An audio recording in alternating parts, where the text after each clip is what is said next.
Another crazy game, another last-minute drive to try to win it, but the Rams fall short again, and the Rams are 1-4, and the road ahead is not looking good. We'll talk about another frustrating, heartbreaking defeat on today's edition of the Locked On Rams Postcast right now.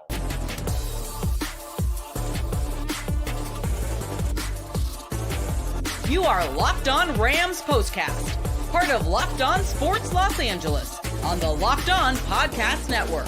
Your team every day. What is going on, Ramley, and welcome to another edition of the Locked On Rams Postcast, coming at you live from the Locked On Sports Los Angeles YouTube channel and after the fact, wherever you get the Locked On Rams podcast feed. If you don't know who I am, hello, everybody. My name is Gavin Carlson. I'm a former credentialed journalist in the Los Angeles area, and I am now a part of the Locked On Podcast Network. I'm a Rams fan like most of the people that will be watching this show today, and so I'm not happy, okay, to say the least. The Rams fall 24-19 to the Green Bay Packers. The Rams fall to 1-4, and once again, just like last week in that game against the Bears, Matthew Stafford has an opportunity to lead the Rams on a game-winning drive. And last week, it was a pick on the first throw that wasn't Stafford's fault. He got hit while he threw it, and the Rams fall 24-18. And today, it's an incomplete pass on fourth down to Colby Parkinson, and the Rams fall 24-19. Talk about deja vu, and talk about a team who had us all thinking we were headed to better and brighter things after that stunning 27-24 victory. But today, or against the Niners, but between last week and this week, things are looking really bleak now because the Rams are 1-4. I mean, I don't know how many teams ever have made it to the playoffs after being 1-4. It is a different time in terms of there's more games, there's more opportunities to come from 1-4 and make it to the postseason still. But we're talking about needing to win 2, 3, 4 games in a row at some point in the season to make it to the playoffs. I mean, BC is here saying that was probably the nail in the coffin. Jeff in here saying it's going to be a long season. So totally understand why, it feels like the playoffs might already be out of the window. I get it. Before we jump into this one, as always, thank you to everybody in here. Kind of a unique situation for me. Jeff is in here saying he likes the background because he's a loyal Angels postcaster who is used to my normal setup. I am not in my apartment, and I am in a very unique place. I am actually at Intuit Dome, okay? I work for the Clippers. I'm wearing the Clippers gear right here.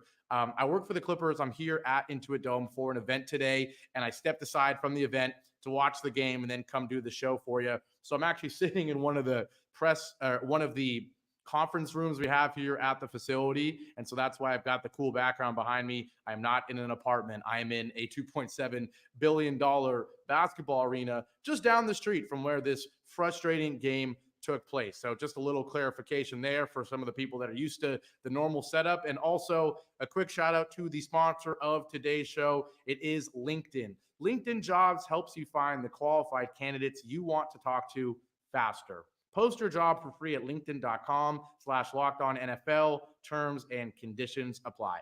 Now we have to start by talking about this last drive. And there was so much that happened in this game. We had a atrocious pick six from Jordan Love. We had a pick from Matthew Stafford. We had a Kyron Williams fumble. We have people like Greg who said the broadcasters were bad. And that might be fair. I actually don't know who the broadcasters were today because I was watching this game on silent. So let me know, Craig, in the comments. We had breakout performances from Jordan Whittington, from Tutu Atwell to some degree once again. But not enough good, unfortunately, and the Rams fall short. Well, we have to start, like I said, with that final drive because it's another heartbreaking loss. It took us 11 plays to go 33 yards in 2 minutes. We really had to work for everything, and we knew that was going to be the case as long as Cooper Kupp and Puka Nacua are out. As long as this offensive line is as banged up and bad as it is, we know we're going to have to work extra hard for every yard for the Rams right now. And you saw it on this drive. You saw it on most of the drives. I mean, the touchdown drive to cut the lead to 24-19 was an 11-play, 91-yard drive, right? Long drives, taking a lot of plays. Even on punting drives, we're talking 10 plays, 26 yards, right? The first touchdown drive, 13 plays, 55 yards. So long drives for the Rams, having to work for every yard, every inch, and no different on this last drive. A 9-yard pass from Stafford to Parkinson. Then a Kyron Williams run on 3rd and 1 for 7 yards. That was beautiful. Had us basically at midfield, but then Stafford goes incomplete. That Jordan Whittington play, I don't know. The ground caused the ball to move. I only got to see 1 or 2 replays, I'll be honest, but certainly an argument could be made that it was a catch. I don't know. I didn't get to see the play as many times as you probably did, but obviously just inches away from that being a huge completion to Jordan Whittington deep across the middle. Unfortunately, that's incomplete. Then the Atwell attempt, obviously nothing there. 3rd and 10, we're able to get Colby Parkinson for 9. And then again, a 4th and 1, huge moment. They elect to run the football behind this questionable offensive line, and we get it done. First down, beautiful. Then we have a Jordan Whittington catch for 5 yards, where it's originally incomplete. Then they rule it a catch. 2nd and 5, and this is arguably the play that cost the Rams the game and maybe the season. 2nd and 5, and Stafford is swarmed and sacked for a 7-yard loss. That, if the Rams, the same way we looked at the first game, the Lions game, and go, man, if Stafford doesn't throw a pick in the end zone early on in that game, or if the Rams win the coin toss in overtime, they beat the Lions. We look back at that game. If we fall a game short of making it to the postseason this season, we maybe look back at that game, certain plays. Well, the Rams are 1-4 right now. If the Rams fall 1 game short of making the playoffs, we might look back to this play right here. 2nd and 5, Matthew Stafford sacked, puts you in a 3rd and long situation. We're able to get 7 yards on 3rd and 12 to Colby Parkinson, but then on 4th and 5, incomplete. Trying to hit Colby Parkinson once again, as we saw most of this game, as we saw most of this season. Stafford, not a lot of time to throw as the sun is coming in here and making it harder for you guys to see me. I'll try to turn and make it a little bit better, but Stafford under pressure has to get rid of the ball quicker than he would like. He didn't have really any time to get through his progressions. We know Matthew Stafford is at his best when he's able to get through his progressions. He's not going to run around like Patrick Mahomes, but he can look to the left, he can look to the right, and even if there's a man in his face, he can give you the arm angle to complete the pass, right? It's what he's been doing all season. It's what he's been doing all career. But not enough time on 4th down. Had to get rid of it. Smart for the Packers to try to get in there quickly, not give him time to create special things with some, B-level receivers like he's been able to do at times. Craig says Stafford was wild for the most of the game. He did have a pick. It certainly wasn't his most efficient game of the season either, 29-45, but honestly, that's not terrible. And given everything we're asking him to do, he was sacked 3 times, going through a lot. But at the end of the day, I think it just hurts, because there is a chance that the Rams will win 2 games in a row at one point in the season, win 3 games in a row at one point in the season, and come within a game or 2 of being a wild card team. And we're going to look back to that 2nd and 5 sack that made it 3rd and 12. And we're going to look back to opening night loss where, if Stafford doesn't throw the pick, or if, we don't let Jameson Williams run wild. It's just a few plays away from, instead of being 1-4, being 4-1, right? Of course, the Cardinals game wasn't close, but the Bears game was a game where we outplayed the Bears. More yards than them all season or all game. Better drives, right? That fumble set up one of the Bears' only touchdowns in that game.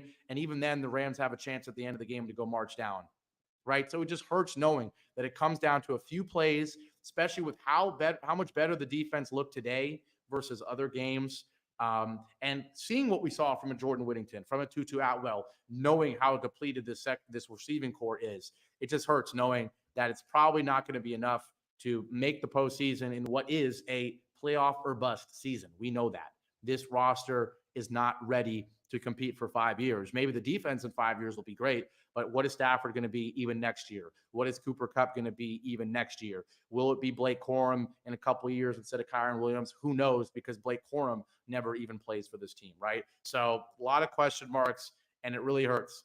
Blake Corum did have 5 for 25, by the way, so glad to see that he exists. But Yeah, a frustrating one. Kyron Williams, another great efficient game, 22 for 102 and a touchdown, but he did have a fumble, right? And then the defense, like I said, you get a pick six on Jordan Love, a horrible decision from him, but a pretty impressive showing from the defense, a lot better than the offense. So just feels like a game where our defense played way too good, way too well for us to not win this game. And Stafford, we normally trust him down 5 to have a game-winning drive. I mean, they were down 11, cut it to 5. You're right there, right? You're right there. If Cardi's extra point doesn't get blocked, then we're not having to go for 2, all this stuff, right? Maybe we're in a position where we're needing a field goal, not a touchdown. And that 3rd and 12, you get 10 and then you're in field goal range, right? So many ifs, so many buts. That's what comes with the NFL. But knowing the way that the season has gone for us with all the injuries we're battling, it just feels like not, a lot of teams like to say, oh, we're 1 injury away from going. For us, it's despite the injuries, we're still 1 or 2 plays away from being 3-2 instead of 1-4. And that's what sucks. But when we come back from our first break, we're going to talk about some of the early moments in this game. We'll get to that pick six. We'll get to the Kyron Williams fumble. We'll get to the Matthew Stafford interception. And then we will look forward to the remainder of the schedule and ask, is there any road to the Rams making the playoffs? We'll do all that after our first break here on this Intuit Dome edition of the Locked On Rams Postcast. I'll be right back.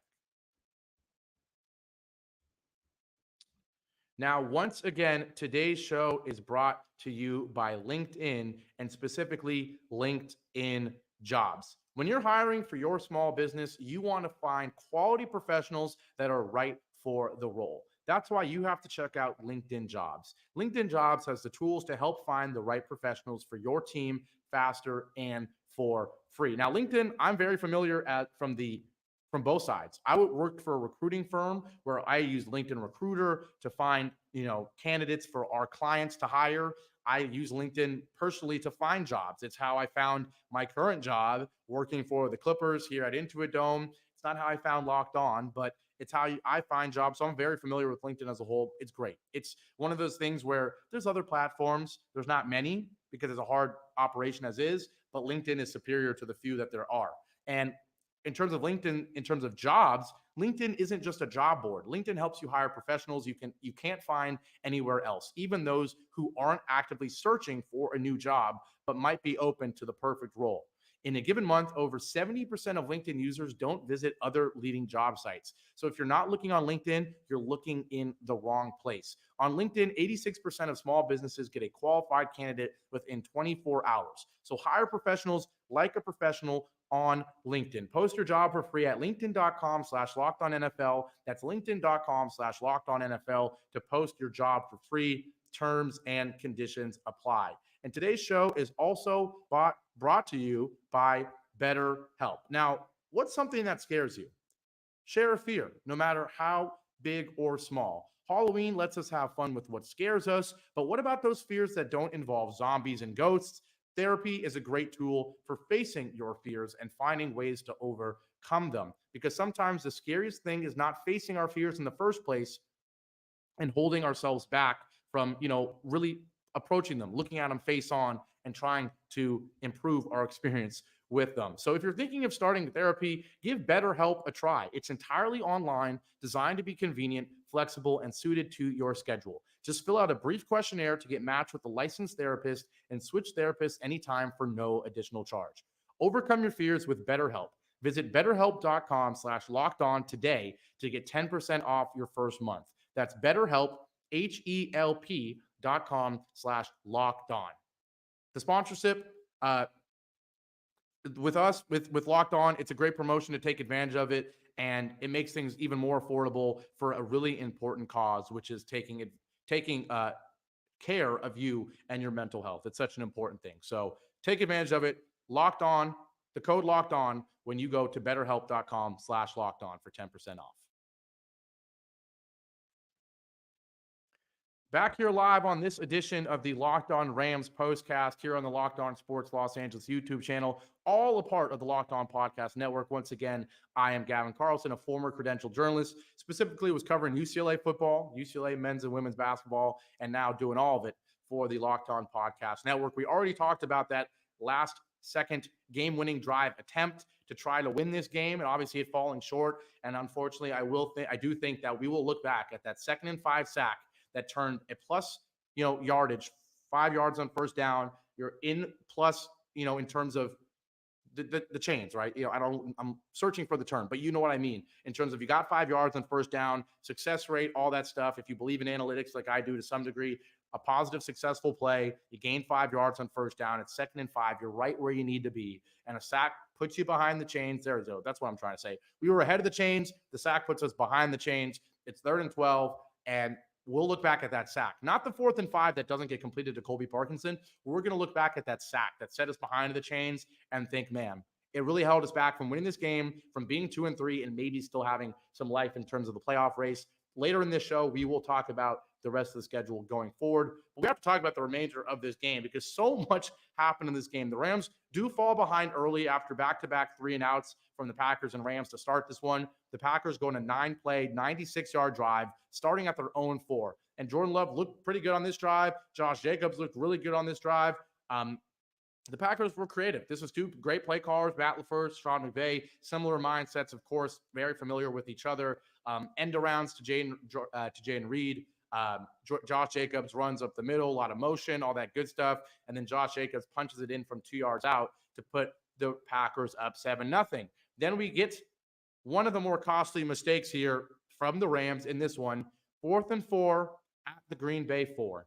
You got 1st and goal at the 8. You run it for 2 to Kyren. 2nd and goal at the 6. You run it for 2 to Kyren again. I get it. Kyren Williams just broke off a 30-yard run. I get it that we don't have many red zone passing threats in terms of Cooper Kupp and Puka Nacua, 2 of the best in the business in the red zone. Obviously not with us. Just think about how the Rams got down to that situation. It was a short pass to Tutu Atwell. It was a deep bomb for 25 yards to Tutu Atwell. And then it was a huge carry by Kyren Williams. Not, 12-yard passes across the middle to the Cooper Kupp or Puka Nacua types. I know Jordan Whittington did a pretty good job in this game being that type of receiver, but it's a lot different doing it at the 50-yard line versus doing it in the red zone. So I get the mindset, sticking with what you know is going to work in Kyren Williams running the ball in the red zone. But when you only get 2 yards on 1st and goal from the 8, to go right back to it and get another 2 on 2nd and goal from the 6, I don't know about that.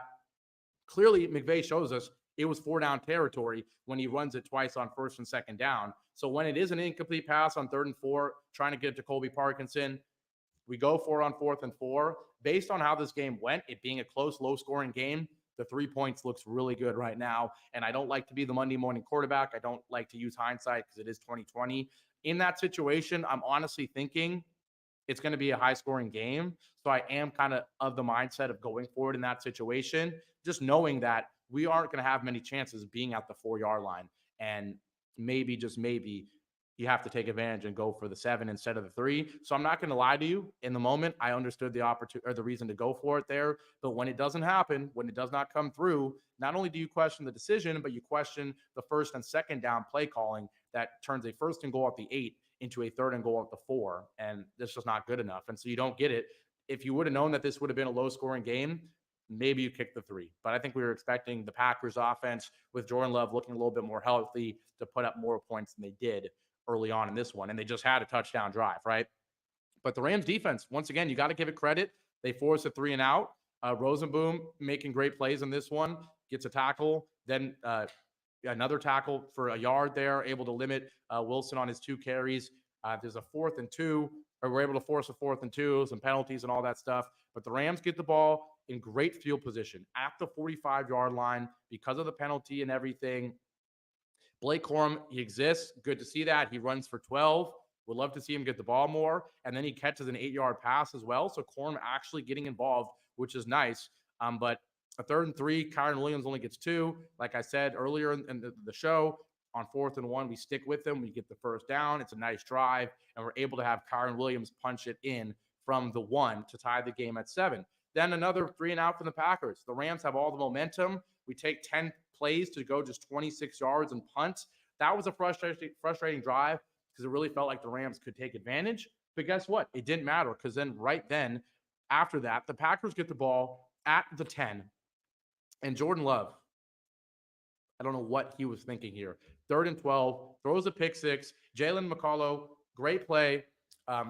Pretty easy pick six, to be honest. I don't know what Jordan Love was thinking. And one of the key plays is not the pick six here, but the blocked PAT. Because the Rams only go up 13-10, which means it is a one-score game, still more than a field goal. But then when the Packers go down and get a field goal, it's just a 3-point game instead of a 7-point game. So that was a huge little thing that comes back to bite you. And we'll talk about it a little bit more why it comes back to bite you, because then Rams get the ball at a half. You're leading 13-10. You love the situation you're in. Offense hasn't looked great, and yet you're leading. The defense has looked good. And then a costly fumble. Oh, and I'm so frustrated even just remembering it. Kyren Williams. I'm frustrated even just remembering it. Fumbles the ball at the Packers 27. We're right there. Huge play, right? 31-yard pass to Jordan Whittington gets us all the way down to the Packers 31. Kyren Williams runs it for 4. It's 2nd and 6 after 27, up 13-10. You score a touchdown on this drive, and based on the way our defense is looking, you're up 20-10, and you're going to win this football game. I wholly believe that. But instead we fumble. All the momentum goes back to the Packers. There was a lot of Packers fans. Even though I'm not in that building, I know because I'm right next to that building, and I saw a lot of Packers fans walking down the street to get into SoFi, right? We know how well they travel, and so you have all the momentum from them. They steal it back from you with that Kyren fumble. He had a great game, 22 for 102 and a touchdown. But that fumble, combined with the sack at the end, the two most costly plays of this game for the Rams, Packers respond, and in just 3 plays, Jacobs for 4, and then a 66-yard touchdown to Tucker Kraft. Are you kidding me? 66 yards to Tucker Kraft. And just like that, the Packers have all the momentum. Stafford throws a pick. It goes from 17-13 Rams it goes from 13-10 Rams to 17-13 Packers. They pick it. They go right back and score again. It's 24-13. The Rams have lost all the momentum. The Rams are in a hole, and it's looking like bad news for us.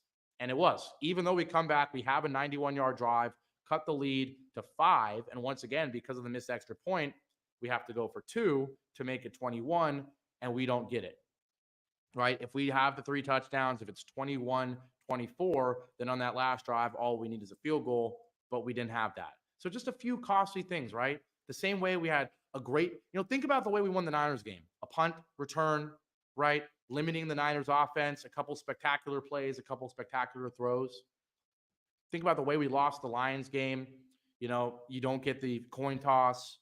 You have a couple big plays after a failed 4th down that you give up, right? Just a few plays. And in this one, it's that Kyren Williams fumble, the missed extra point, and the sack on what would have been the game-winning drive. I do think we go down and score a touchdown if that sack doesn't happen. So I know it's football. I know it always comes down to a few plays, but especially for us, especially with us trying to overcome so many injuries, when you put us in a situation where it just comes down to a couple plays, as a coaching staff, as a roster, you've done your job. This team is so undermanned, and yet we're in every game. So we've done our job to make it come down to a few plays, but those few plays aren't going in favor of us, and that's why we're 1-4. When we come back from our last break, we'll look ahead to the remainder of the Rams schedule and see some way if the Rams can overcome this 1-4 hole and still make it to the playoffs. We'll do that after our last break here on the Locked On Rams Postcast. Now, finally, today's show is brought to you by FanDuel. Rams fans, NFL fans in general, you can start this season with a big return on FanDuel, America's #1 sportsbook. So when you get a hunch in the middle of the game, you can check out the latest stats, view live play-by-play, and so much more on the same page where you place your bets. You'll get started with $200 in bonus bets guaranteed when you place your first $5 bet at FanDuel. A little personal story. I did this. I know it's not legal in California, but when I was in New York, I went to a New York Liberty game. I put a $5 bet down. Not only did that hit, but then I got the $200 in bonus bets. I went to a Yankees game, bet on the Yankees, bet on Juan Soto, bet on Aaron Judge. It all worked out, and I left New York with a more affordable trip than it was because I made quite a bit of money on FanDuel. Obviously, I can't guarantee you're going to win, but I can guarantee you that if you bet $5, you get $200 in bonus bets. And so that's already a net positive of $200. That's pretty amazing. So once again, visit FanDuel.com, America's #1 sportsbook, and bet $5 to get $200 in bonus bets guaranteed.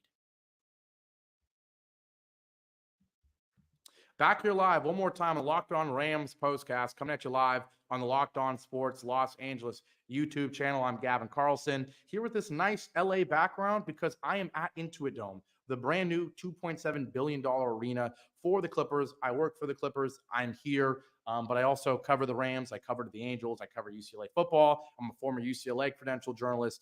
And so, yeah, a little bit about me in case you don't know who the heck I am. But right now, we're going to get to your comments and look forward to the remainder of the schedule and see if the Rams have any hope getting out of this 1-4 hole. Of course, the next game is a must-win.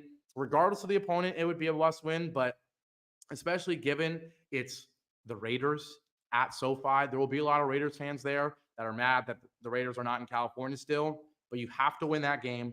If you do win that game, I think we'll be favored in that game. I think I would pick us to win that game.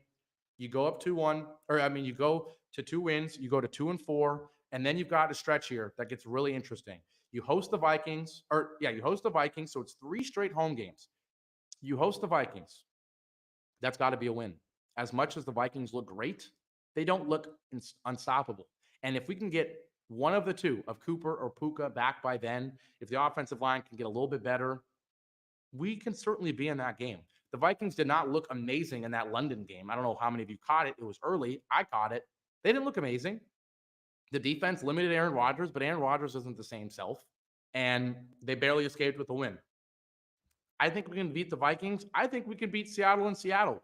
It's not like we right now, these next 3 games, these next 4, these next 5, it's not like we have to play, the Chiefs or the Bills or the Texans or the Ravens or the Bengals. I know these are all AFC teams because the NFC is a little bit weak. But even we don't have teams like the Eagles or the Niners or some of those elite teams. I mean, heck, right now, I guess people are saying, thank goodness we don't have to play the Commanders. I guess that's an elite team now in 2024. We've got the Raiders. I know the Vikings are undefeated, but they don't look unstoppable. And Seattle's another team that I don't know how good they actually are. So of those, if you look at Raiders, Vikings, Seahawks, Dolphins, Patriots, those 5 games, you have to win 3 or the season's over. No question. You have to at least be 4-6, but I think you need to win 4. I understand if you lose to the Seahawks or the Vikings, one of those two, but between those next 3, Raiders, Vikings, Seahawks, have to beat the Raiders, have to split the 2 between the Vikings and the Seahawks. And then I'm sorry, you got to win the next 2 against the Dolphins and the Patriots. I don't anticipate Tua being back by then. I don't know if the Dolphins actually won their game today, but if they lost, they might already be in a hole that's too big to come out of. They did win, so that's unfortunate. They do move to 2-3, so maybe Tua rushes himself back from his scary health situation and tries to play in that game. But even if he does, by then we better have at least Cooper Kupp, if not Puka Nacua, back as well. And then I still like our chances to be in that football game, right?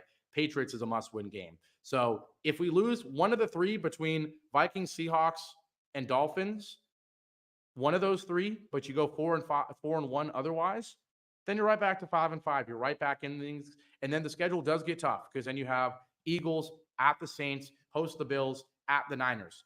If you're 5-5 at that point, you can afford to split those games, go to 7-7, and then you've got Jets, Cardinals, Seahawks to end it. You can win 2 of those 3. You can be 9-8, and you can still be in the playoffs, right? So I am not that worried. I don't think we have to have a stretch where we beat the Eagles, Saints, Bills, Niners in a row in order to make the playoffs, even at 1-4. But I do think we have to beat the Seahawks, Dolphins, Patriots in a row with a splitting between the Vikings and the Seahawks. I do think the Raiders is a must win. All right. So I'm just going to put it as a win right now because otherwise this conversation is useless. We're 2-4. You got to win 3 of those next 4.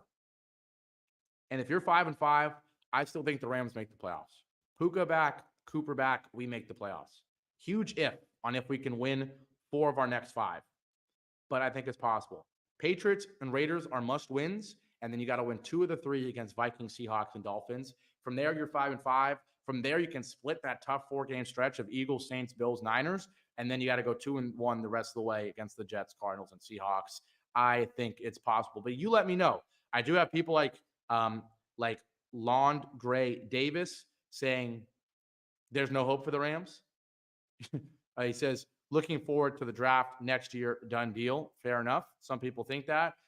We did have Jeff in here earlier saying that it's going to be a long season. James very valid. He just says tough loss. It will be a while before I get over this one. I agree, especially if it does come down to one game is the reason we missed the playoffs. This one in the Lions game, I'm going to remember those and be annoyed about those for a while. Touchdown says, why didn't we keep running the ball? I get it. The run game was working. Kyron 22 for 122. Blake Corum had a big run.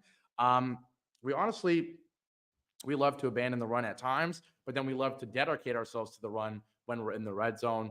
I trust Sean McVay. I trust the play calling, decision making, and we move the ball okay at times. It just comes down to a costly pick, a costly fumble, and a costly missed extra point. It really does come down to those few things. But with all that being said, shout out to everybody in here. Kind of a crazy situation for me personally, being at this event with the Clippers, having to step outside or step into a conference room, do the show for you guys. But always always make sure I do every show, but especially try to still bring the high quality. So I still brought the mic with me. I'm still using the webcam, still all that good stuff in order to make this production good. Not just a production, but a good quality production. So I hope you appreciate that. I appreciate all of you for watching. This was the latest edition of the Locked On Rams Postcast. Rams fall 24-19 to the Packers. Rams fall to 1-4.